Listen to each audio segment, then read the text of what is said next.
Okay, let's get into this. Imagine you're a Western exec, you're launching in Japan in 2026. Right. Your tech is perfect, your supply chain is flawless. Logically, you should dominate, but based on what we're seeing, you might be walking straight into a wall. You might. It sounds completely backward, I know.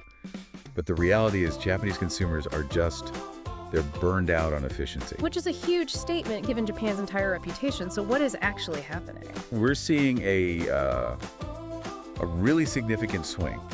For years, the big thing was Kosupa. Cost performance. Exactly. Getting the most for your yen. Then COVID hit, and everything shifted to Taipa.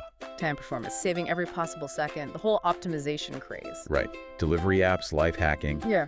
But that constant calculation, loss versus gain for every minute of your day, it created this deep mental fatigue. And now the pendulum is swinging back. Hard. It's swinging toward what they're calling Maipa, mind performance. Mind performance? Okay, that feels a little abstract. How do you even measure that? Well, that's the point. It's not about speed. It's not about price. The new metric is, how much is my heart filled? So emotional satisfaction. Precisely. And the really interesting part is that this is, in large part, a reaction to AI. A reaction because AI is too perfect. Yes. AI gives you the correct answer instantly, and that's incredibly efficient, but it also makes the world feel cold, stagnant even. So there's a backlash. A quiet rebellion, yeah. People are starting to actively seek out imperfection. They're looking for that white space in their lives, what the Japanese call yohaku. So as a brand, coming in with a polished, flawless image is a bad move. It feels robotic. To connect on this Maipa level, you have to show a bit of weakness, a human narrative. You have to leave that gap, that white space, for the consumer to step into emotionally. That is a very tricky pivot for a corporation to make. You can't just fake vulnerability. You can't. And that brings us to this framework the research talks about, the FICK model. FLACK, okay. It's a roadmap to move away from that old transactional way of thinking, just locking in fans, and toward building real long-term value. So walk us through it. What does FLICK stand for? It's a kind of relationship ladder. It starts with F for feeling, a small emotional spark. That they get me moment. That's it. Okay. Then you move to L for love.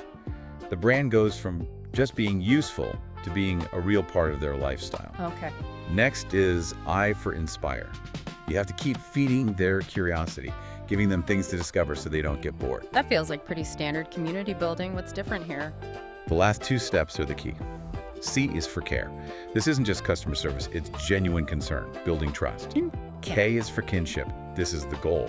It's when the community becomes like a family. It's not just fans loving the brand, it's fans helping each other. A mutual aid system almost. Exactly, it's a support system. That's true. Mind performance. You aren't just selling something, you're facilitating human connection. Okay, but here's the conflict, right? It's 2026. We have these incredible AI tools. Are we supposed to just discard them to seem more human? No, absolutely not. That's the trap. The strategy is to balance AI efficiency with this human warmth. How do you do that in practice? So sources point to a specific tactic. Small-scale GEO. GEO. Let me guess. Generative engine optimization. You got it.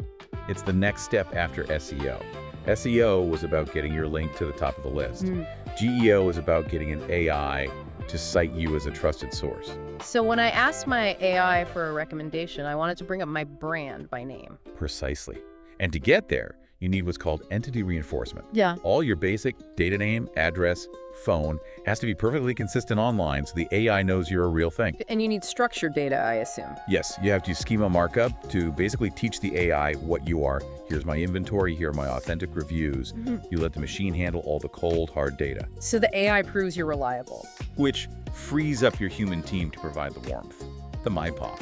You use the tech to prove you're authentic so you have the space to prove you're human. It's like a regression, but in a good way.